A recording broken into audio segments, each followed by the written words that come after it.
Hey, what's going on, everybody? Today's video is a little tip that I want to share with you guys. It's about the Daytona Jack, and one of the cool things is that in my review video I talked about these side parts being a handle, but one of the things I discovered is that you can use these side plates here, or the side flanges, to mount magnetic lights.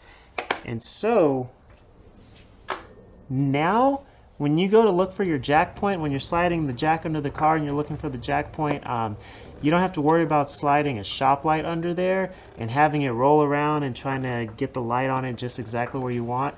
Now you have the light on the jack, so it's going to illuminate exactly where you want it, and you're going to find that jack point on, just right away. So one cool thing I want to share is that you can just mount these lights, and they're just it's the perfect spot. So once again, this Daytona Jack is amazing. I highly recommend it. If you haven't seen my review video, check that out.